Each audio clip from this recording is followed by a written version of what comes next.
Sapna, you are an educationist with a passion to teach young children. You believe in inclusive education for all and a belief in bright future for our young minds. You have done your schooling from MGD Girls School Jaipur and graduation and post graduation from LSR New Delhi. You have dabbled in making educational aids for children graduating to a teaching at the British School. And you have been an educationist for the last 17 years.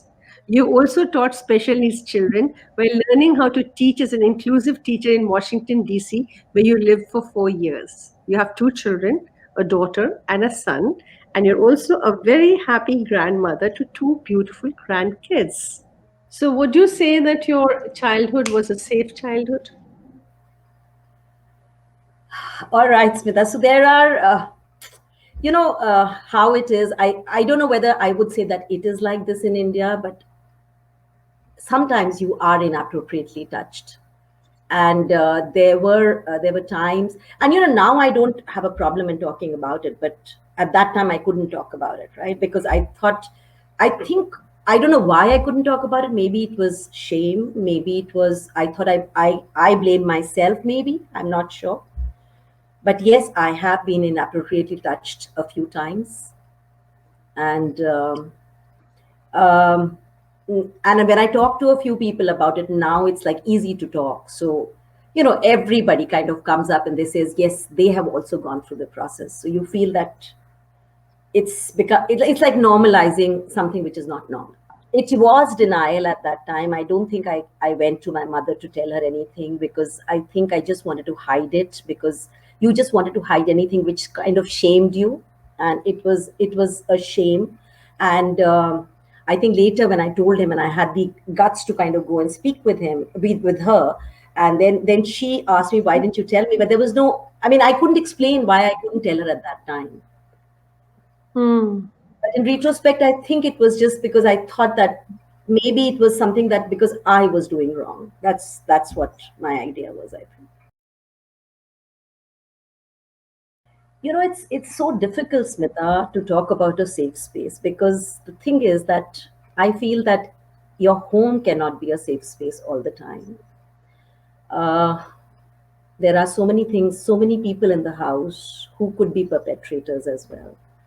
And safe spaces, I mean, defining a safe space is actually very difficult. And I think one has to be very vigilant about it. One has to keep their eyes open. And actually, it should be the home. The safe space should be the home, actually. But it's not always the safe space. So I would say equality is a word in my life, or in the times when I was growing. It was just a word. It was never meant to be equal. Like, I was told that there is no equality ever. Everybody is two different people, and it's the way you look at things. You may want to be equal, but it's not equal. Everybody is different, right? But I see that in the newer generation now, the my daughter's generation and her friends, that the boys and the girls are kind of more, I would say that they are more mindful of each other. They're more Hmm. like friends. There's more, if that is equality, yes, then that is equality. But I think the times when we were growing up, there wasn't much equality. Even the fact that when I say that my father was very open to the idea of me being a very free girl or whatever, but as far as the marriage was concerned, that I was supposed to be getting married at a certain age to a certain kind of a boy, in a certain frame, that was very much there. So there was no freedom as far as that is concerned. Did you experience inequality like as an ongoing, subtle strain in your life? I think yes. I would say that not always the freedom to think for yourself. There was always somebody else who was kind of taking decisions for you, and I think I just fell into that mold, Sweta. I wouldn't say that I rebelled in any manner, and but yes, at times it would irk that you didn't get the opportunity to take decisions on your own or what you wanted to do really. You just fell into whatever was happening. And so there wasn't any equality. It was always the men who took the decisions in my life. I think even inappropriate touching, even not only touching, it's even the gestures. I would say even the speech, even the way you are addressing the other person. If it's derogatory in some manner, I would say that is a sexual abuse in some manner. If you're using some sexual language, which is giving the other person a feeling of being uncomfortable, it is, I would call it a sexual abuse. Not just touching, it is also the your looks, even sometimes your the way you look at the other person. It could be just the way you look at the other person. If you're intending to be sexually uh, what would I say, that you are not Abusive. being honest about. Yes, so then it is a sexual abuse in some manner, because you're not, this is not what you should be going through at all at any given point of time. It's not just physical. It has to be everything. It has to be emotional. Um, it has to be the way you are interacting with each other as well. And where do you think it, like you said, these homes are also not a safe space. But if you just expand that conversation a little bit, you say, where do you think it takes place mostly? I would say homes. I would, for the children, yes, for the home, children, homes, and it could be also their educational spaces. Wherever they are going. It could be. It could also be. Smita, homes would mean, I would say, even domestic help. I would say even people who work in your house. It could be anyone. It could be anyone within your ambit of the people you know. People you know and trust. Yes, you know and you Hmm. trust, exactly. Do you know anything about the laws in the country, Sapna? Yes, I do.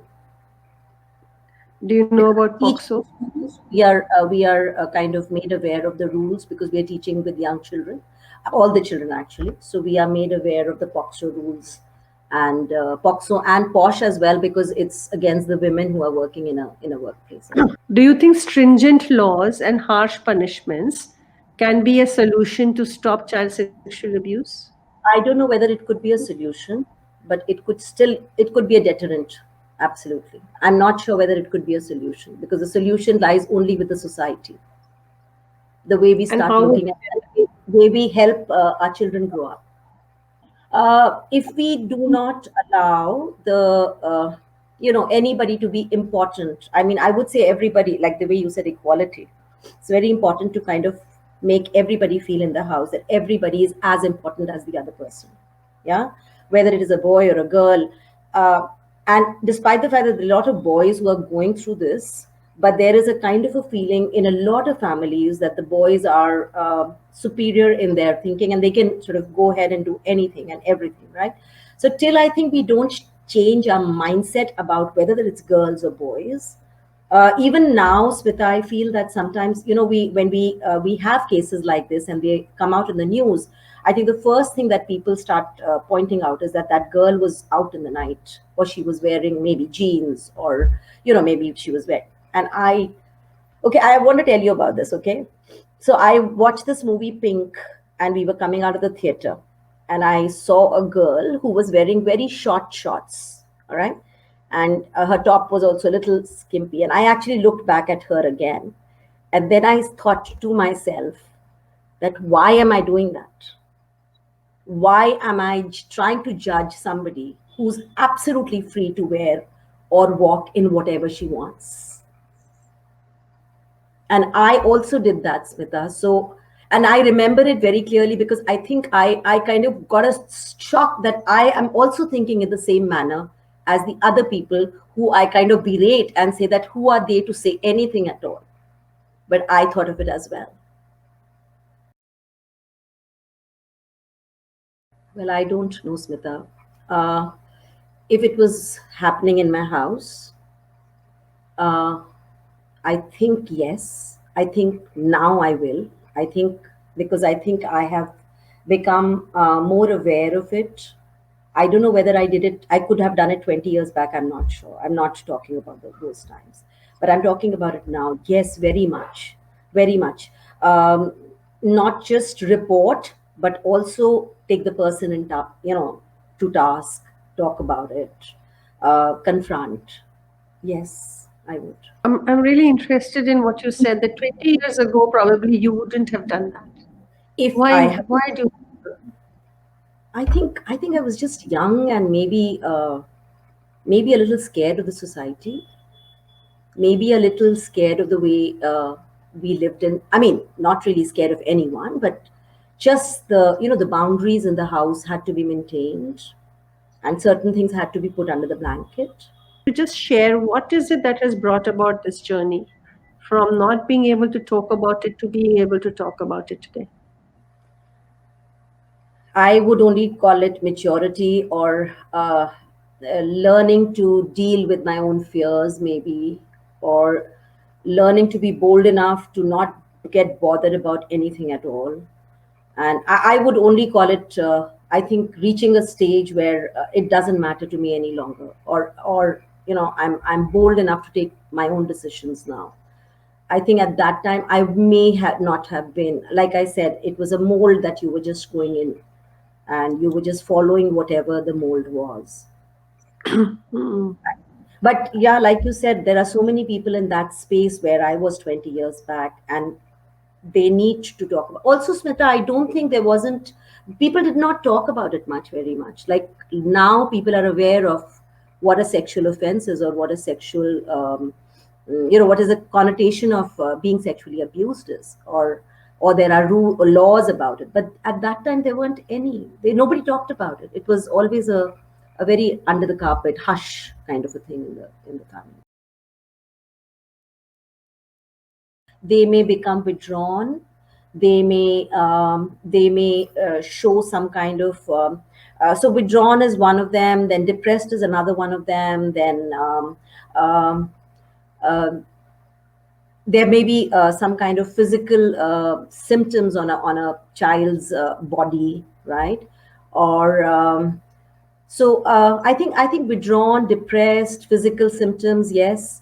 And suddenly you see a change in a child. Like you if you know a child, like as a teacher, I would know my student, and then you see Hmm. that the child is behaving in a very odd manner. A child could also become very aggressive sometimes.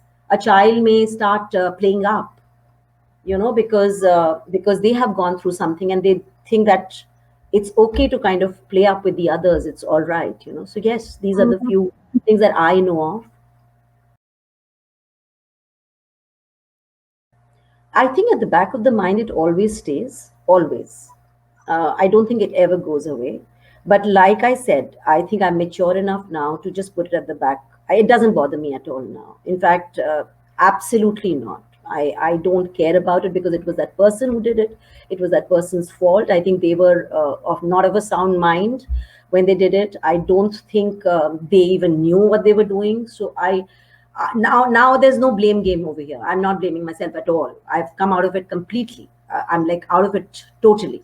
But yes, it remains at the back of your mind that something like this happened to you, and you did not deserve it at all. So because she's pretty young as well, she's not very old, I think she would go to her parents and tell them about it, because I think that is her safe space. The safe space is her parents right now. And so she should be telling her parents about it. And um, and that is where I think the onus would lie a lot on the parents, how to kind of deal with it. Because it is again a family member. It's Chachu. So whether they would want to confront him, or they will not want to confront him, or they will want to again just put it under the thing and tell the boy, don't go near Chachu, don't sort of What talk do you to think him. will really happen? What do you think will really happen? Will it go under the carpet or will some action really take place? Really, there should be an action. Really, there should be either. I don't know whether they should go straight away to reporting it, but definitely a conversation, definitely confronting.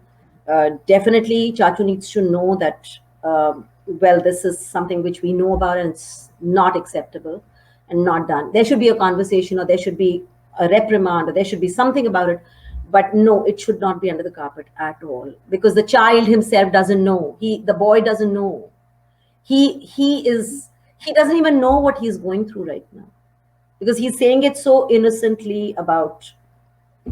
You spoke about what should happen, but I'm asking you what will happen in most likelihood. So it depends on the families, Smita. If the honor of the family is very important, then Chachu's scot free. The boy will be told not to go to Chachu ever and not to talk about it. And I don't think Chachu will ever know that something like this happened, or the boy sort of told the parents, because it'll be kind of a normal home atmosphere. It's very difficult to break off relationships. People find that a very important thing, that relationships are more important than any of these things. They don't they don't think that a child's word is as important. The relationships become more important. I think I need to be aware of the fact that these kind of things happen, and I think I am, in the sense, because we've been trained a lot more, and so in the sense we look for any kind of signs like that, right? Um, but yes, talk about it. I think make people aware that there is a forum to kind of get justice about it. There is a forum to talk about it. I think speak about it.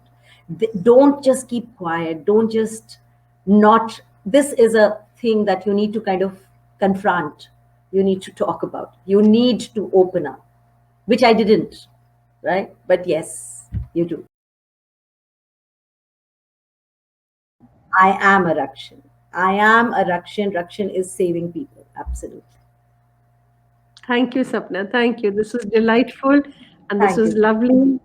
And thank you so much for joining us. Thank you, Smita. Thank you for having me over. Thanks.